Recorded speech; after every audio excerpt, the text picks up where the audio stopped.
Hey, it's Nintenbros. Hi. What's going on, podcast listeners? Welcome back to another episode of Nintenbros. Yeah, that was a little sad performance of the high, but I we have been, apologize.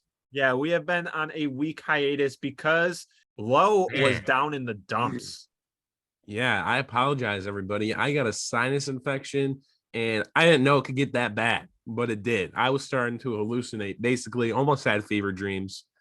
Um, Boy, I basically went to another round. So we're I back. know you were texting me at odd end hours of the night because I basically work almost overnight. So you're just like up texting whenever. It was weird to see you up at like 5, 6 in the morning, man. Yeah, I know that's true. I just because I could barely sleep and everything. It sucked a lot, but I'm back. My voice isn't, you may notice my voice sounds a little bit different, but nonetheless, here we are. Yeah, so it feels good to be back. We're gonna skip over the game battle and head straight into the in-depth game review of Paper Mario Origami King. I'm super excited for this. This is another Paper Mario that we can cross off our list. We are down to two more I that we have to know. review. But without further ado, let's just jump right into how we do our in-depth game reviews. Let's Yes. start with the opening thoughts. Homie Law, I'm gonna pass this off to you. What do you have to say? Opening thoughts. When first starting this game, I thought it was going to be Sticker Star Part 2, but boy, was I wrong. Definitely not a perfect game, but 100% the best Paper Mario since Super Paper Mario. By a game that was carried mostly by its graphics and fun story moments, those parts carry it honestly very well. I That's what I 100% got. agree with you. 100%. I was scared going into it because prior to playing this like fully, I played maybe the first 1.5 streamers, and I wasn't really too impressed. Like it was okay, but I wasn't like, oh man, this is a killer game. I was kind of dreading starting to play it, and like, man, it's just going to turn into Sticker Star and it's going to be boring. But Yeah. yeah, I'm right there with you. Surprisingly, not the case at all. Opening thoughts for your boy. Paper Mario Origami King released July 17th, 2020. It is developed by Intelligent Systems. It is the sixth and newest Paper Mario installment in the series, succeeding Paper Mario Color Splash on the Wii U. And just food for thought, it is a pandemic game and dropped after a surprise announcement just a few months prior. Oh, yeah. That's very true. It's just weird to like put in perspective that, man, this game came out at the height of the pandemic, similar to like how Animal Crossing did, but it didn't get like all the buzz that Animal Crossing did because Animal Crossing was like literally the pandemic game. This just came out a couple months afterwards. Yeah, there's definitely gonna be an audience here too who realized and saw the trailers of what the battling system was going to be and immediately did not buy it. Yeah, that's so true. Moving right along, let's talk about the story and progression. I'm gonna hand it off to you and then comment my own little stuff afterwards. All right, so here's what I got. Mario and Luigi show up to the Origami Festival at Peach's Castle, but when they arrive, they find a deserted castle. Mhm. Mario ends up looking around only to find Origami Peach, which gives me Coraline Button Eye vibes, which I honestly really like because it's like, they try and act nice, but they're actually trying to take you to the dark side. Kind of No, cool. it's very sus, Yeah. very on edge feeling. Then Mario fights off a few origami soldiers, finds his origami friend in Olivia, and then finds the main antagonist in Ali. And Ali then sets 5 streamers around Peach's castle and all around the places Mario has to explore. Mario and Olivia then fall into a forest in the long journey of finding all 5 streamers and cutting them to get back to Peach's castle begins. Then Mario and Olivia end up finding Ali eventually at the end of all the streamers and beating him, which results in Ali wanting to sacrifice himself as the 1000th paper crane so that Olivia can make a wish. Olivia uses this wish to destroy all of the origami made by her brother, which includes herself, and peace is restored back to Peach's castle and the Mushroom Kingdom. Wow. Dude, I could not have said it any better. Literally, that is Yeah. perfect. I like it a lot. Moving right along, obviously, there is more to do with the story, but that is just the broad overlying basics of it. So we're going to move on to the important characters. I'll start it off. You got your boy Mario. LOL, that's just you. I'm going to do one Crazy. more. Olivia. She is your trustworthy origami partner. She's basically the one partner that sticks with you throughout like 95% of the game. Sometimes she goes missing for a quick bit, but she's usually right there to offer like little help. She's similar to like Navi from Legend of Zelda. And her brother is the evil king that transformed all things into origami, and she wants to stop him with your help, of course. Yeah, and unlike other people who stick with you throughout the whole game, like Kirsty in Sticker Star, she's actually helpful. Yeah, she is very helpful. I found myself just like, okay, what do I do? Let me press the button, and she would say just the right amount of information all the time. I really appreciated her. Yeah, exactly. All right. So a couple I got is the Ouija. Helps Mario throughout the game by finding the main keys needed for each area. Homie always thought he had Peach's castle key. No, he doesn't. Never, It's so never actually sad, but found it. it's so funny. I like Luigi. Yeah, he was a really good character in this game. And then Bobby, the bomb mom that helps you for a chapter, helps in quotation marks, and ends up making the ultimate sacrifice of himself to let you continue your story and then shows up in spirit. Oh my gosh, dude. Bobby, he's so awesome. I just want to put one more thing in for him. He has ambrosia, is what he thought he had. It's actually amnesia, but he was like, I have ambrosia, thinky Oh, thinky yeah. panic, something like that. It was awesome. That was like one of my favorite lines from him. Yeah, he really didn't help you much in the second chapter, though. It was really just like you needed him to continue the story, and he barely hit enemies and wasn't much of a help, to be honest. Yeah, he wasn't, but I don't know, his character was just lovable for me. I didn't really like him that much until he made the ultimate sacrifice, honestly. Wow. All right. Nope, that's fair. Moving right along, we got Ali. He's the evil king that transformed everything into origami. And then you have Princess Peach. Obviously, she is the princess, part of what you are trying to save. She invited you to the castle at the beginning and was already brainwashed by Ali when you met her. I got a few now. Obviously, we got to have Bowser Jr., who's needed to progress through the game at a certain point in the story, although he does like nothing besides be needed for the story. As one point, and like it's the fifth streamer, he's like, "Yeah, I'm so ready to fight this lightning guy," and he goes up there, doesn't help you at all. Right. Really Yeah, it was weird. kind of whack. Nintendo loves doing that. I don't know why. In Arceus, they did that with like Dialga or Mhm. Palkia, whoever you choose before you fought the opposite one. Nintendo loves saying stuff like that. It's kind of annoying. Yeah. The only thing And I do want to put in is his clown car is basically what you were using to get the help. He didn't help, but his clown car did because you went in there and then you flew up. that's true, but it's still basically just the story. Yeah. And then we have Bowser with Super Paper Mario type vibes with this, where Bowser helps Mario for the greater good, which I absolutely love. And he has some lines that, like, not even I would do this to Mario. And it's kind of Yeah, awesome. nice little one-liners. I agree with you there. Yeah. Professor Toad, he is the next partner that helps you throughout your adventure. He helps you through the third streamer, reading all the ancient dialogue and text that you find throughout the Yeah. desert and digs up any treasures that you want. All you have to do is press like the down button on the controller pad. And then you also have Kamek. She is surprisingly a good guy, and she helps guide you through the last streamer, similar to Bowser Jr. Basically there for the story push along. Oh, she was also kind of likable with some incredible dialogue. Hmm. Yeah, she also helped fight in the battles a little bit. She did the magic. That Oh, was yeah. cool. She was really helpful, actually. Craftsman Toad, the creator of Olivia and Ollie, and helps Olivia make Ollie into a paper crane at the end of the game. And then I have just toads in general. There's a variety of other toads that helped you, like Spa Toad, Sea Captain Toad, Captain T Ode, and more. So, there's just a lot of other toads that help you throughout the game. Just toads, though. Just toads. Not a Yeah. lot of anything else. That's something I'll talk about in a little bit. Yeah. Moving right along to our favorite part and things we liked. My favorite part. Now, I'm probably gonna get some backlash because you weren't a big fan of Bobby, but my favorite part, hands down, was when Olivia got trapped underneath the boulder and Bobby remembered that he had something important on the Princess Peach boat. I loved how he was just like, yo, Mario, I can't tell you what I'm going to do or why we got to do it, but we got to go out to the Great Sea. And then all of a sudden, you're just on this boat traveling an uncharted ocean trying to find the Princess Peach boat. It seems really just like out of nowhere awesome.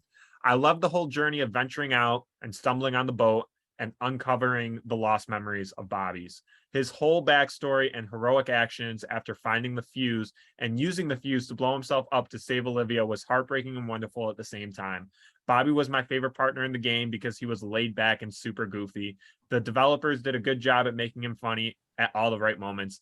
I missed him a lot afterwards. Well, I agree it was a good part of the game, but Bobby, in my opinion, just annoyed me most of the time where he wasn't when he before he blew himself up.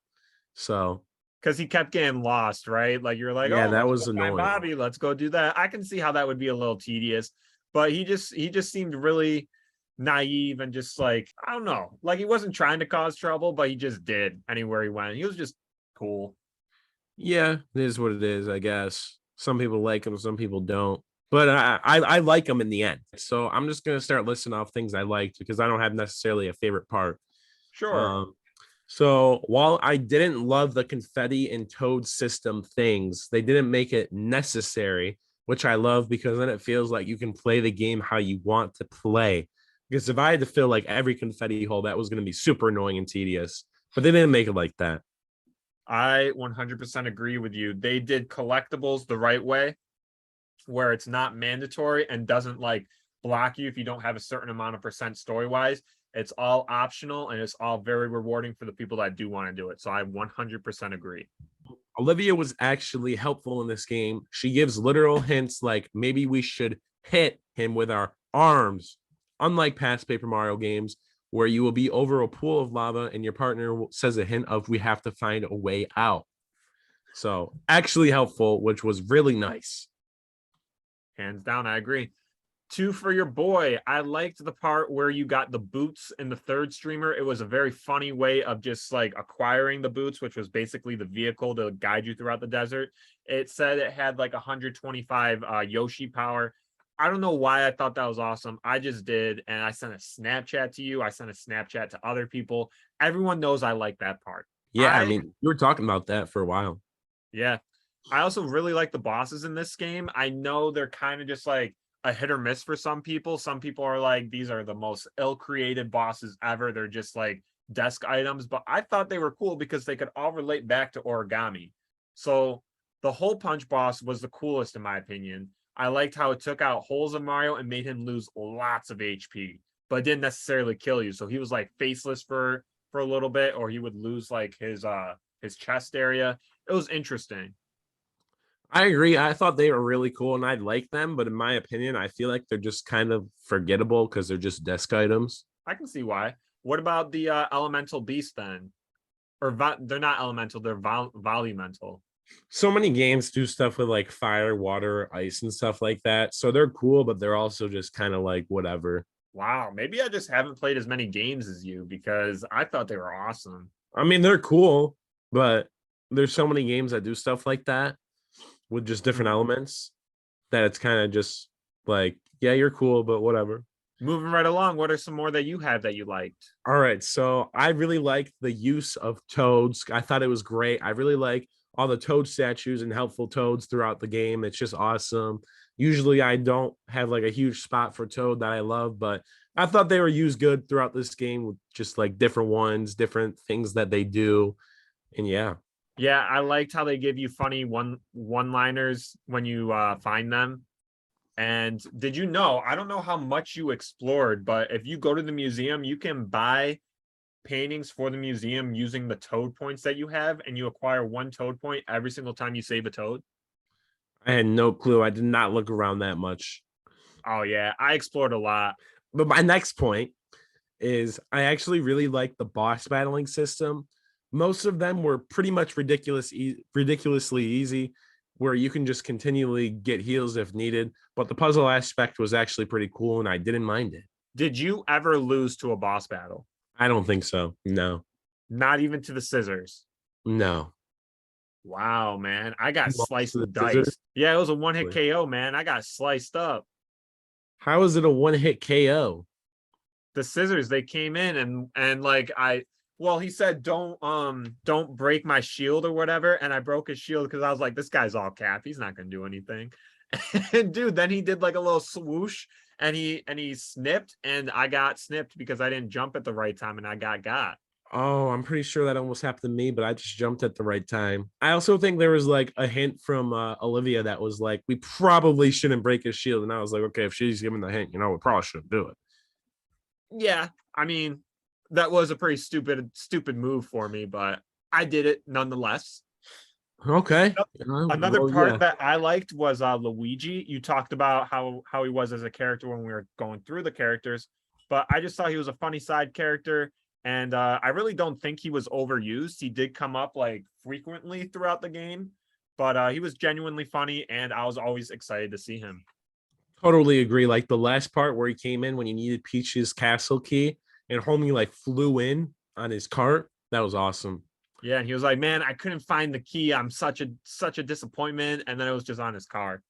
And I was looking around the whole Peach's castle for it too. I didn't even realize it was on the back of his car. Yep. All right. Some stuff I have because I still have more. Most of the dialogue was super good for a Paper Mario game. Usually, Paper Mario it has like really good dialogue, funny dialogue, and this followed suit. And the temporary partners for certain areas was actually done very well. And I think it's just another way they can do it in the future because I like having set partners for like the whole time. But this was also fantastic and they did it great. So they could definitely do this again or just have partners throughout the whole thing. Couple more things I like: the novelty to each streamer and how different it was to any other Mario game I've played. The fifth streamer, you were up in the sky doing spas. The third streamer, you were putting together like hieroglyphics and finding a desert temple. The second streamer, you were going through like an amusement park. It was just cool. You were doing different things all the time. I like that. I also like the pace at which Totally you were agree. doing it. You were never doing the same thing for too long, and you were always discovering new places to explore. I totally agree. They had like two main places for each chapter, which was like the volumental and then where you were going to fight the actual boss. Yeah, they did great. Last thing I want to point out was the music. It was done great, always fit the theme of wherever I was in the game. There are no memorable pieces, but none that stuck out like a sore thumb either. Like I can't Yeah. give you like, oh, this was one of the music pieces that they did. I won't really recognize it, but I was never listening to the music and thinking like, man, I do not feel like I'm in a desert area right now, or I don't feel like I'm up in the sky. It always was very suitable, I felt.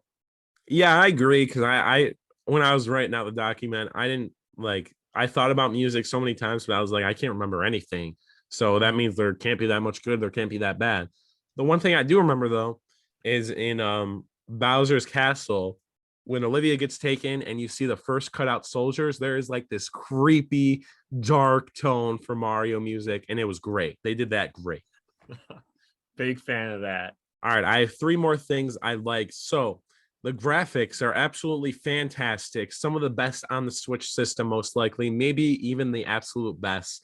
The game 100% of the time looks absolutely gorgeous. Mixed with the battling seeds with the toads is so cool. I agree. It did not seem like a Nintendo Switch game. It seemed like it could go on the Xbox, the PlayStation, and hold up fine.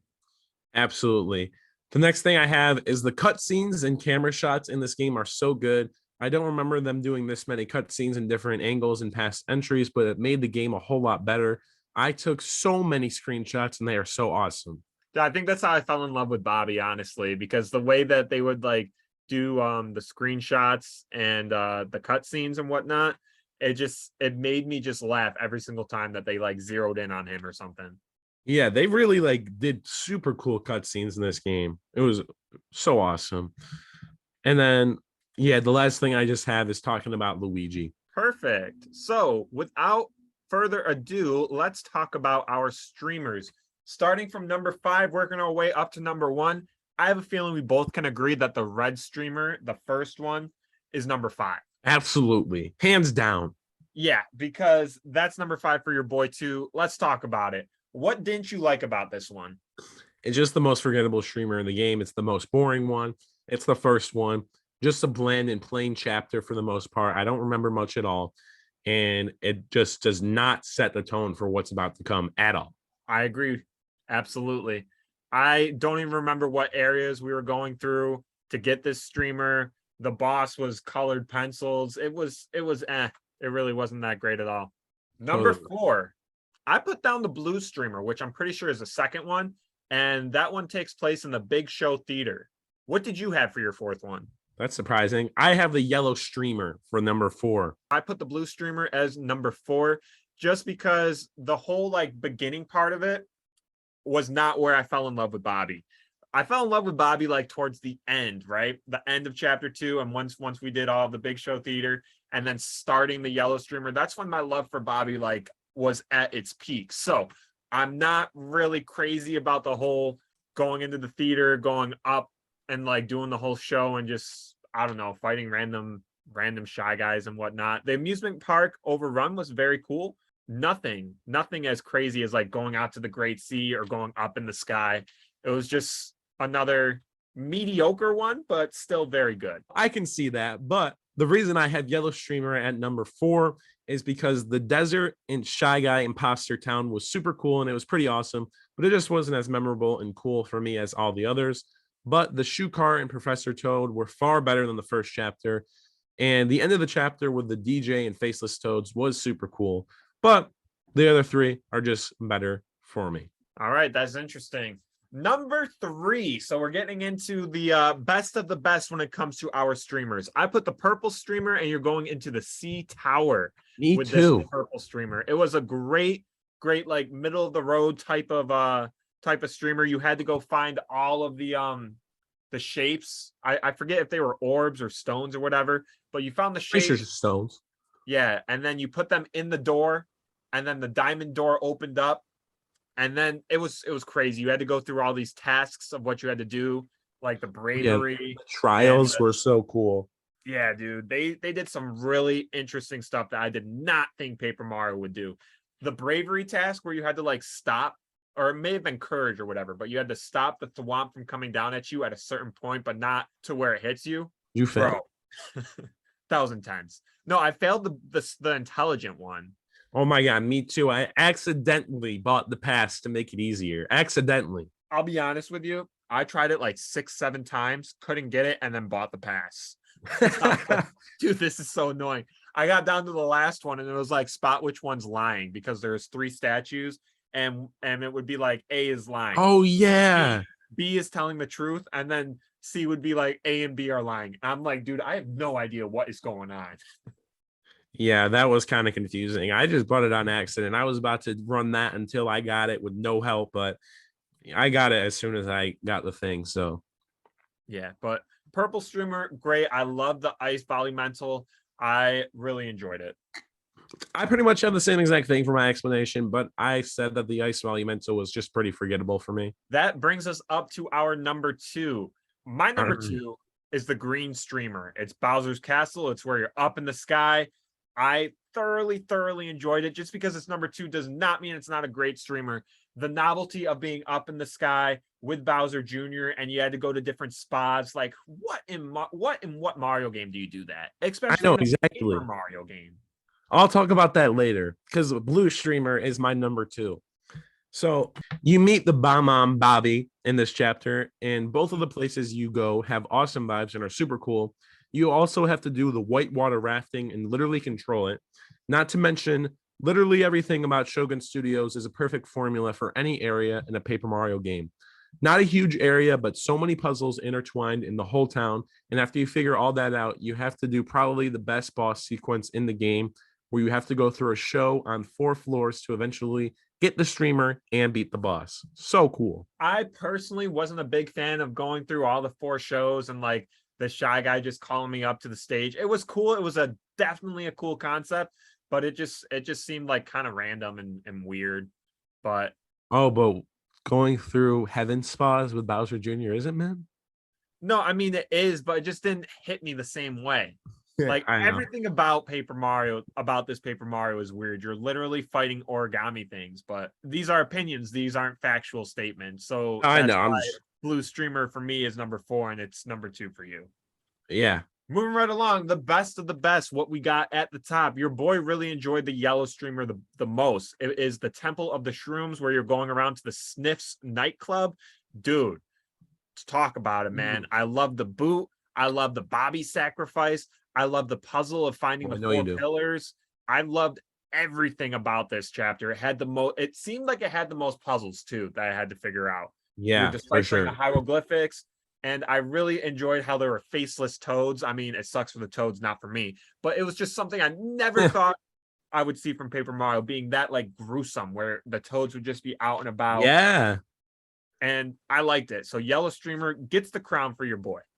Yeah, this Paper Mario is definitely not the darkest one in the series, as that goes to Super Paper Mario. I read a whole Reddit post on how Super Paper Mario is literally so dark, but this has some very dark elements like the faceless toads. Like, I didn't know I'd see that.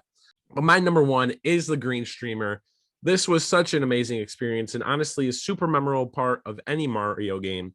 The first part, going through these heaven vibe type spas, trying to get Bowser Jr. better, was such a cool vibe, and only one of them had enemies through it. So it was kind of cool to just go around and, it's kind of just a puzzle to figure it out, and you don't have to face many enemies.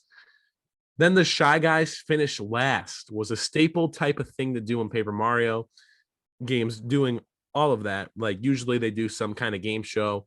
I'm pretty sure most Paper Marios have it, but Yeah, it was awesome. I completely agree. Shy Guys finished last. It had me shaking, man. It had me nervous. Like, what if I me don't win? too. These things are hard. It was not easy. That's what I really liked about it. They did not just hand you the answers. No, they didn't. I barely got it.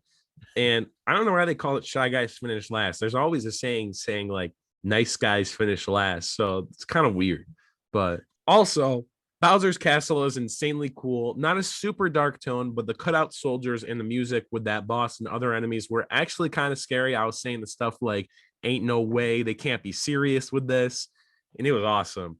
And then the Kamek and Bowser Jr. sacrifices on the Goomba Horde chase was so cool. Oh yeah. And then Bowser was Great like, you streamer. can't tell your kids what to do when you raise them. I ain't like that. And then it was like, he'll be Exactly. fine on his own.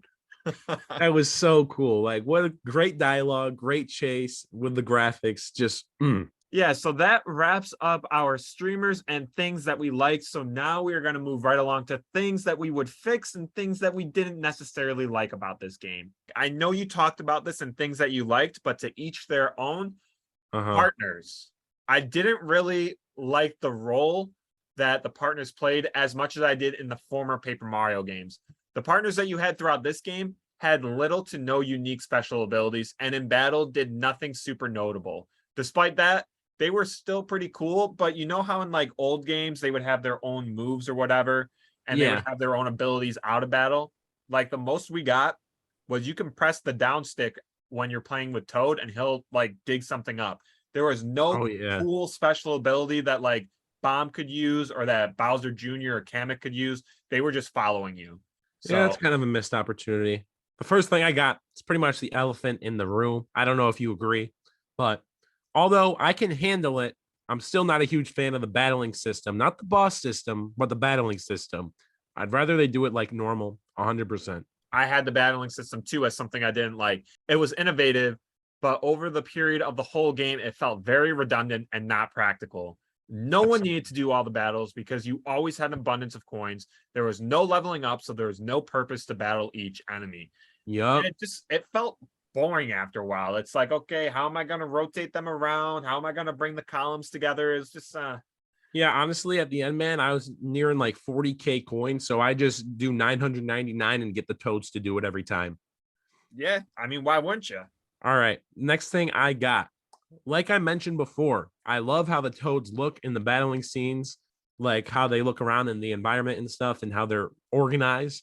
But I do not need to see a toad say, "Did it work? I wasn't looking," for the millionth time. These guys have like three lines of dialogue, and that's it. And it's kind of Use an annoying. item. Use an item, Mario. Yeah, Hit him with a Olivia, fire do it. flower. Like, they were so innovative with like all their stuff.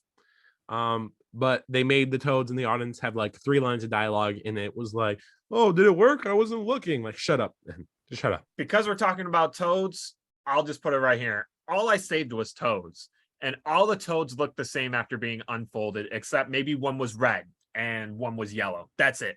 I wish I could have saved other things as well. Maybe like I wish I could have saved Yoshi, or just I don't know, anything else. Like Definitely a missed opportunity. The different toad could have done bombs. that Yeah, easily. different partners. Literally, all we saved was toads. All they did was make that weird noise of being saved. That's it, man. They definitely could have added more stuff in, and then they could have had them in the audience, and maybe they did different things. Like if you got 999, a Yoshi came out and helped in a certain way. Totally missed opportunity.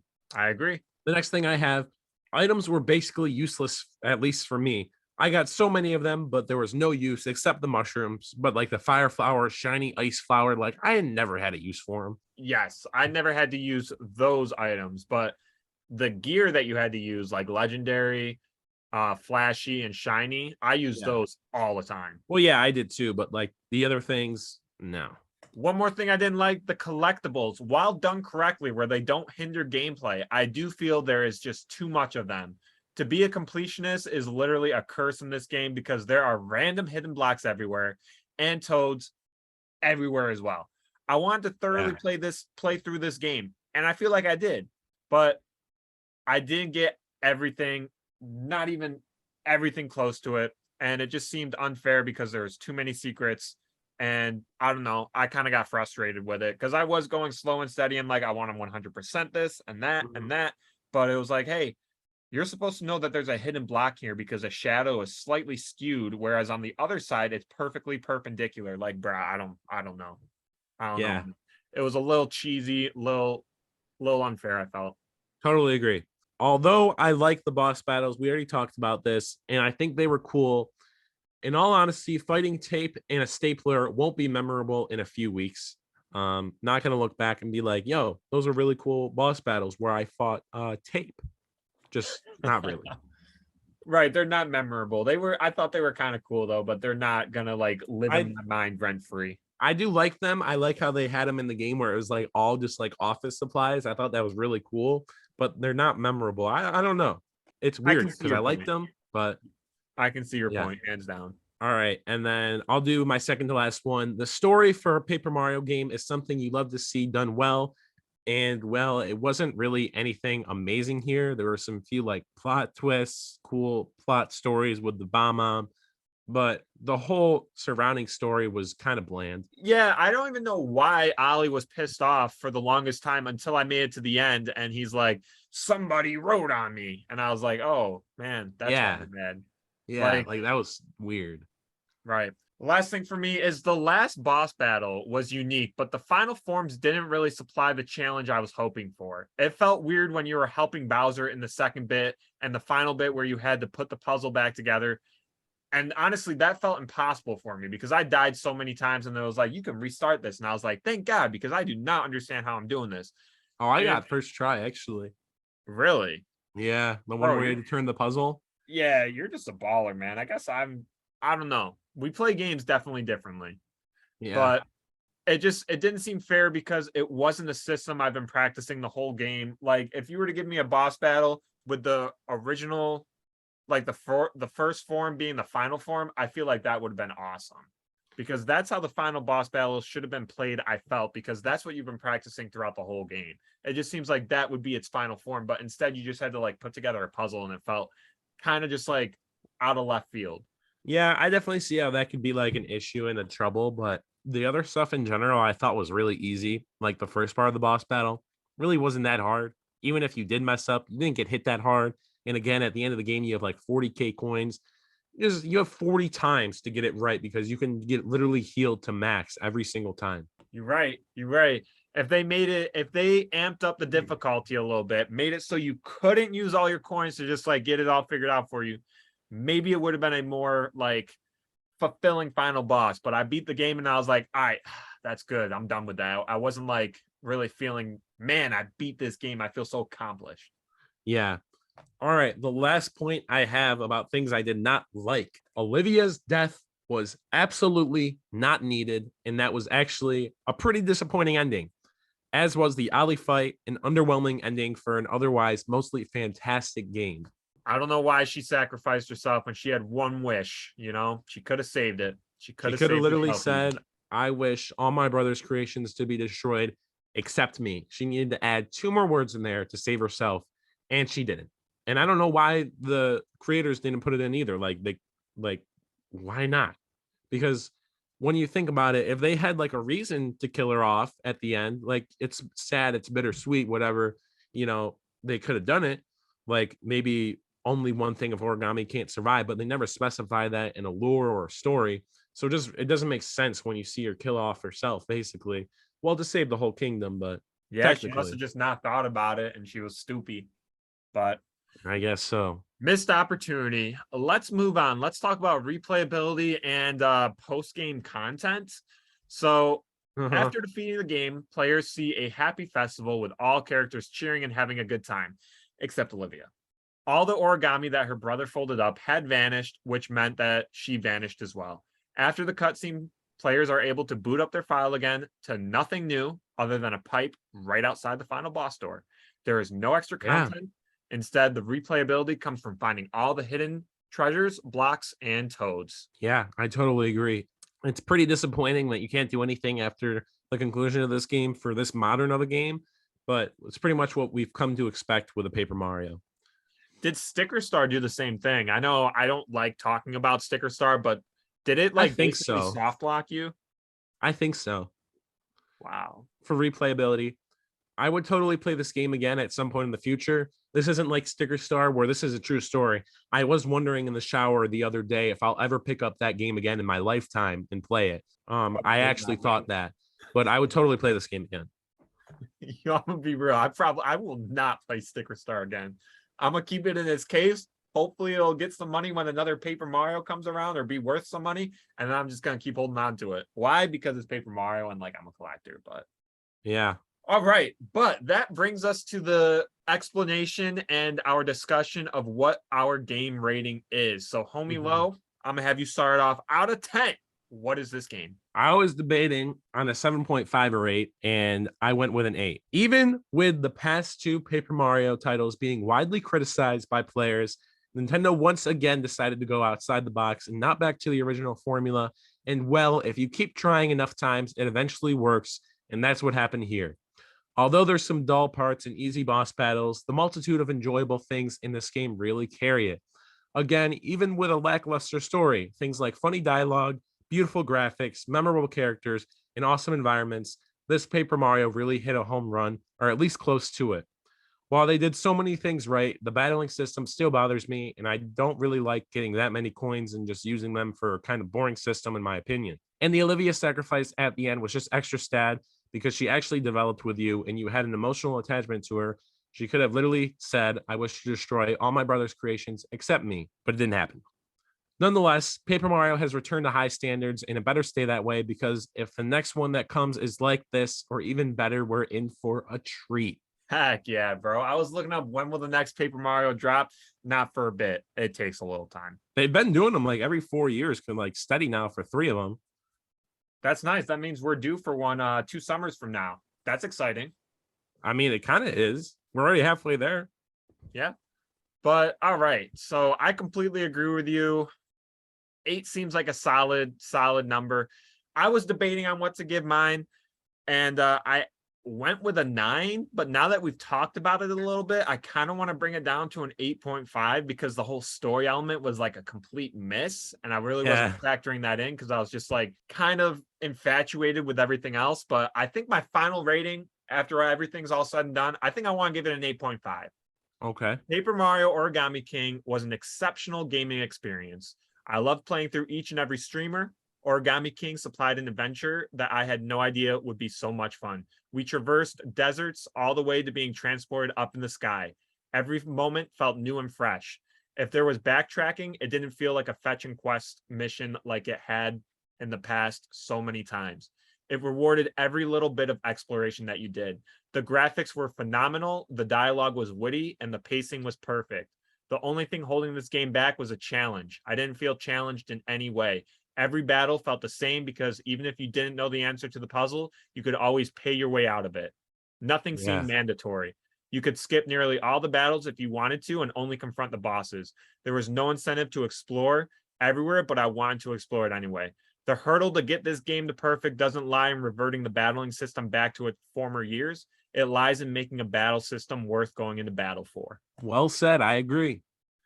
So I'm gonna knock it down from its 9 and leave it at an 8.5. I feel like that is justified. I think that's a good rating. But that wraps up our in-depth game review for Paper Mario: The Origami King. Now let's head over to our what's new and what we've been playing section.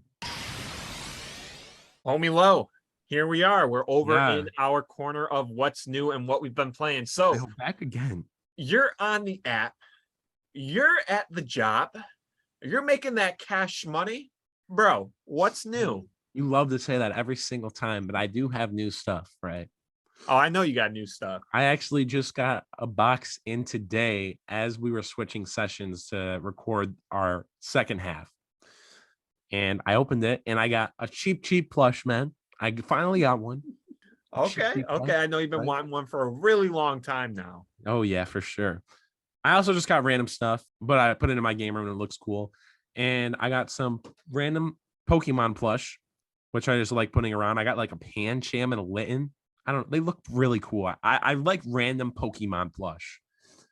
I feel that you sent me Snapchats of them and I was like, man, this guy I'm jealous. I also got some Christmas gifts, which I think are really cool. Some figures. I got like some random Pez machines with I had Mario and Luigi and I got Donkey Kong and Yoshi because I was like, we got to collect them all, right? So there we Collector blood, I feel. Yeah, I try and collect what I start. And then I got a Kirby manga, which I thought was really cool. I had no idea it existed. And I found the seller on Whatnot that was really cool. And I already bought a lot of stuff off them. So I just got a good price on it and I got it. Yeah, I want that. I also have some more stuff coming too. Sheesh. Dude, I found a seller that was selling a dark Pikachu. I was like, what? Oh my God. I want that. A dark Pikachu? I tried to get two. But she had a second one and I didn't want to go overboard and I didn't buy two. Ah, dude, a dark Pikachu. I'm looking that up after. I know. I was so confused. I was like, dark Pikachu, what? So that's it. That's all that's new that you've got. Only that. Yeah, I'm broke, man. All right. So what's new with your boy? Well, roommate situation. I don't have one. So I can't buy games or anything luxury right now. So nothing in the video game department. Instead, I am looking for a new roommate. So hopefully that comes sometime soon. And I applied to Subway and there's no word for it right now. They did not get back to me. I have to call them. That's it. Moving on to what we have been playing. Homie Low, rattle them off. I have some good stuff here, right? So I've been playing Paper Mario Origami King. Well, whoa, why is that there? What is that game, dude? Pokemon Mystery Dungeon Gates to Infinity. I started it and you're always befuddled. You're always beside yourself when I start a game quickly. Well, that's because you're going to go on a hiatus of playing it for like 3 weeks now. Obviously. Because this is not the first time, because I was thinking about it actually, okay? You do this a lot. I know. You have ambition. You're like, yeah, I'm going to start the game. It's great. I'm having a great, then leaves it for a while. Doesn't touch it for a long time. You already know. I've been playing a little bit of BeatStar on my phone when I was sick, but I barely played it. It's still a great game, though. I love to just play the music and hit the phone at the same time. If you don't know what it is, don't hate on it. It's kind of awesome, though. Dude, have you ever played Uno at like 1 a.m.? Like with people or on the phone or? Yeah, just with people or on the phone, because I've been playing with my homie over Xbox, like Uno at 1 a.m., saying the most tired stuff. It is so awesome. We were like laughing so hard one night, just saying the most random stuff, rhyming, playing Uno at 1 a.m. It was great. That sounds like a fun time. And I have not done it, but that sounds fun. You gotta do it. I was also playing some Minecraft build battles the other night with my friend. I feel like there's a lot of little kids on there because you build the most insane stuff and then people build like super inappropriate stuff and you always lose. But that's what I've been playing. A lot of stuff, you know? Word. So your boy's been playing basically nothing except for Paper Mario Origami King. It is what it is. I don't know why. I just haven't been motivated to like pick up any video games that much. I know the feeling. Yeah, but I do want to point this out. My girlfriend's been playing through the original Paper Mario, and it's kind of awesome to see because this is what happened. I went over to her house maybe last week sometime, and she was playing Paper Mario like on the Switch as the virtual console, and I was like, we did a podcast about this. Let's listen to it. She put up a speaker. She had our podcast going. Bro, everything I was saying about that game, just like correlated over to what I said in the podcast because she was talking about the mailman guy. I forget his name. And I was Yeah, like, you don't like him. I was Carry like, dude, I hate that guy. He's so annoying. and, because you were a and then I mailman. said it I love again him. on the podcast. Yeah. I thought Dude, it has was she got into the freaking cloud boss battle yet? Because that has great music, man. no, she last time I checked, which was like yesterday or the day before, she was in Shy Guy's toy box. Oh, And that's a great chapter, man. yeah, I loved it. I was talking about how much I liked it. And in the podcast, I was talking about how much I liked it. And Watt was my favorite partner, and she just got Watt. It's very cool. It's very fun to watch. And Dude, I'm pretty psyched that she's actually playing through the whole thing. the Shy Guy conductor battle, that's a cool boss battle too. Right. But Man, I love that game.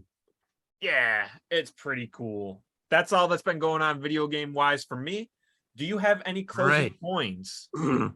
I don't think so. Once again, I just want to acknowledge if you made it to the end of this episode, basically, thank you very much. We are sorry we weren't there for a week because I know you look out for us every week. And I got sick. I was down in the dumps, but I'm back. You're right, man. You're right. The only closing coin that I want to put down is Dungeon Day. Yes. It's a thing. Yes. Get excited because it's coming September 25th this year. It's always the last Sunday of September. Dungeon Day, Yeah. we're doing our in-depth game review of Gates to Infinity, and Mhm. we're going to make a whole day about it where it's dungeon theme, and you guys should join us. We're going to do something special. I'm not exactly sure what we're going to do in regards to the podcast, but we're going to do something. We're going to figure it out for sure.